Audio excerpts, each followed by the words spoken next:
Please, stop fighting, or we'll have to restrain you," the man in scrubs barked, his grip tightening on my arm like a vice. My heart slammed against my ribs, panic clawing at my chest. "What is this? Why are you doing this to me?" I screamed, twisting to find my husband, Daniel, or anyone who could make sense of this nightmare.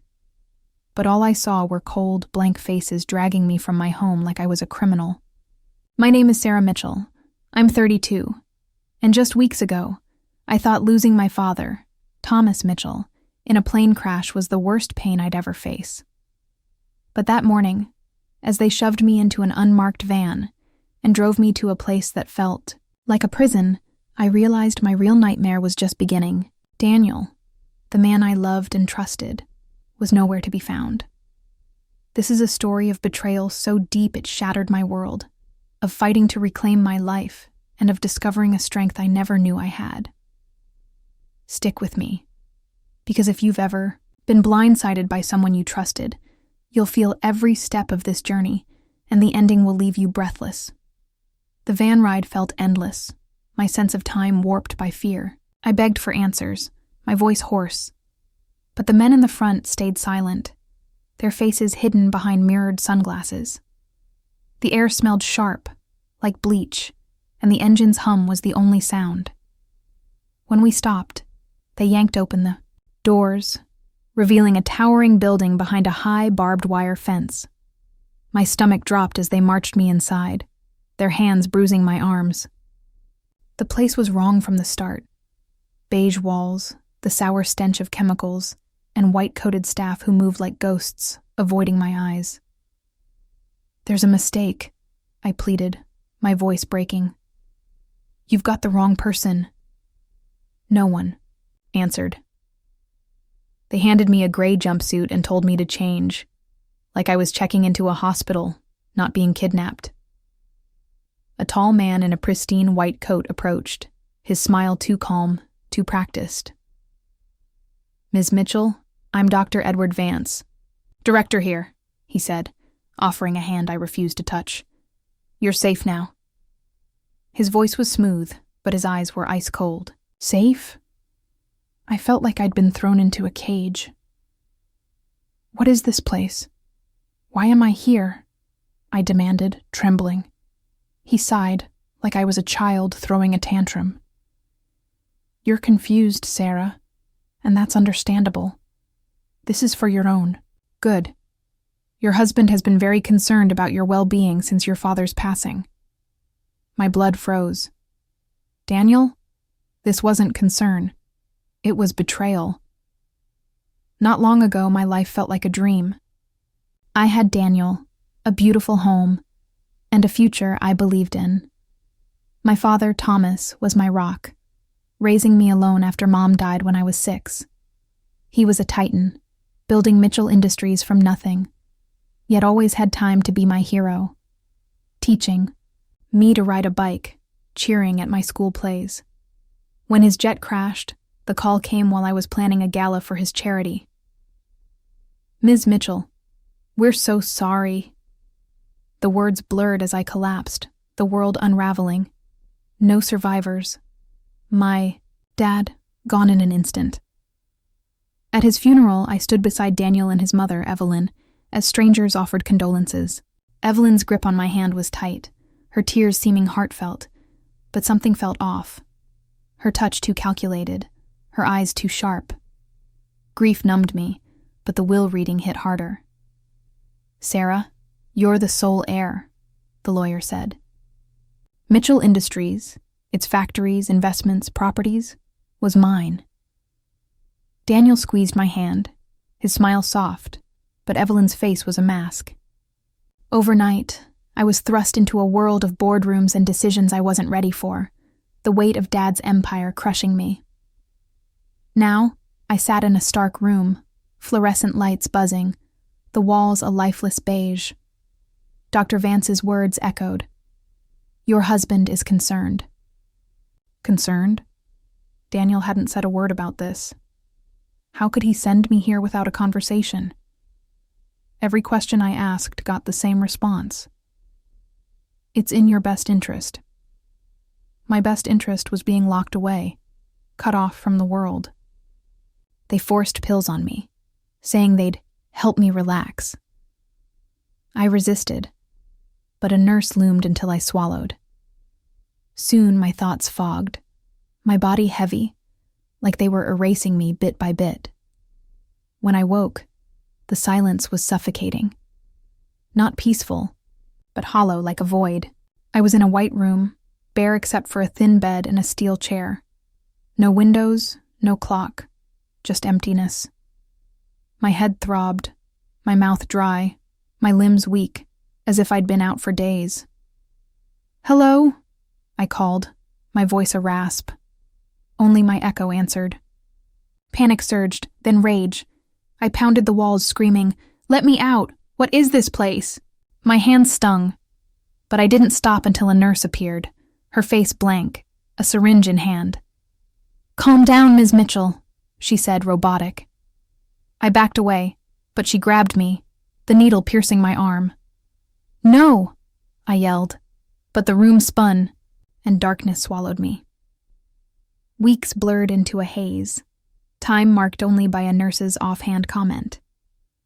The drugs dulled everything, my thoughts, my feelings, my fight. I'd wake, eat tasteless food, and sink back into a fog. Dreams twisted with Daniel's face, his voice, but I couldn't tell if they were real or my mind clinging to hope. I wasn't living, just existing, and that scared me more than the walls around me. Then I met Ava. During a rare moment in the common room, she sat beside me, her dark eyes sharp despite the drugs. "You don't belong here," she whispered, glancing around. "This place isn't just for the sick. People get sent here to disappear." My stomach twisted. "What do you mean?" I asked, voice hoarse. She leaned closer. "Someone wants you gone. You're not the first." Her words were a jolt, waking something in me. "Trust me, or stay here and rot," she said, stabbing her fork into her food like nothing happened. Ava was trouble, but she was my only shot. Later, she found me again. "I've escaped before," she said, casual, twirling her hair. "A few times. It's not hard, but the streets are brutal. They always catch me." Her smirk faded. "But you're different. You've got something they want to keep buried. That makes you dangerous, and us together? We've got a chance." She'd been caught just before I arrived, but this time she'd studied the new guards, sloppy, distracted. "I've mapped their routines," she said. "Cameras, shifts, doors, we can do this." Over days we planned in whispers. Timing was everything. Night shift, lazy guards, a stolen keycard Ava had swiped. She'd cause a distraction. I'd slip out with the card. We'd meet at a maintenance door she swore was unlocked, then hit the outer wall. "It's risky," she said, serious. "If we're caught, they'll bury us in meds." I nodded. Staying wasn't an option. The escape night, my pulse roared. Ava knocked over a cart, the crash echoing as guards rushed over. I slipped out, the keycard biting into my palm, legs shaky but moving. Ava met me at the door, her face fierce. We were halfway to the wall when shouts rang out, "Stop them!" Guards sprinted toward us, flashlights slicing the dark. "Go!" Ava hissed, pointing to the wall. I ran, heart pounding, and clawed up the concrete, my body screaming. Behind me, Ava swung a piece of wood at the guards, buying time. "Keep going, Sarah," she yelled. I reached the top, glancing back as they closed in on her, her defiance blazing. With a final heave, I dropped to the other side. The night, air sharp and free. I was out, but Ava's sacrifice burned in my chest. For 2 days, I hid in alleys, every sound spiking my fear. The drugs lingered, making me sluggish, and hunger gnawed at me. I barely slept, terrified they'd find me. Guilt over Ava weighed heavy, but I had to keep moving. I needed help, and The only person I trusted was Michael Reed, Dad's old friend and a Mitchell Industries exec. I scraped together change from passersby, humiliation stinging, and found a payphone. Dialing the company line, I steadied my voice. "This is Laura Bennett, a colleague of Michael Reed. I need to speak with him." The receptionist paused, then connected me. "Michael Reed," his voice came, calm, familiar. "Michael, it's Sarah," I whispered. A beat of silence. "Sarah? Where are you? Everyone thought—" I cut him off. "I can't say. I need your help. They locked me in an institution, drugged me. Daniel and Evelyn did this." Another pause. "Okay. Meet me, alone. And don't tell them."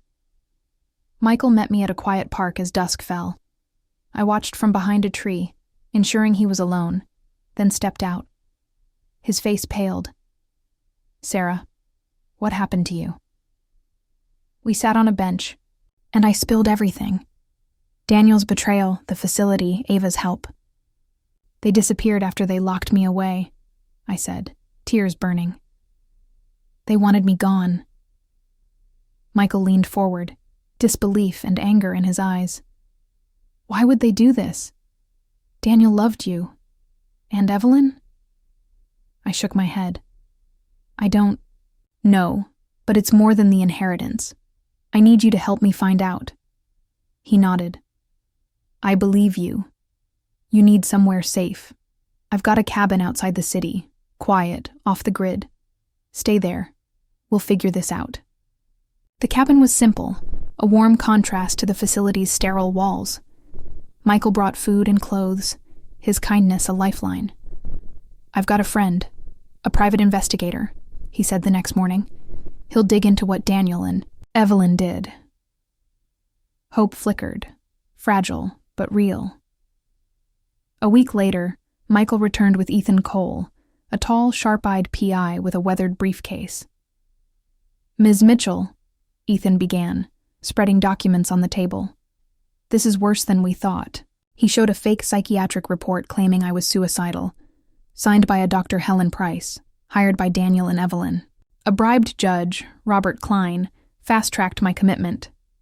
The facility, run by Dr. Vance, was a known disposal site for inconvenient people. A photo showed Daniel and Vance shaking hands days before I was taken. A ledger listed a $250,000 payment to Vance, and emails between Daniel, Evelyn, and Price detailed the plan: fake reports, bribes, and my indefinite sedation. "They underestimated you," Ethan said. "And us." Michael's voice was firm. "This is enough to bury them." I stared at the evidence, rage replacing fear. "They thought they could erase me," I said, voice steady. "They're wrong."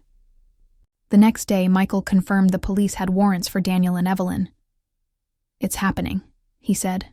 "They'll be in custody soon." Relief and dread mixed.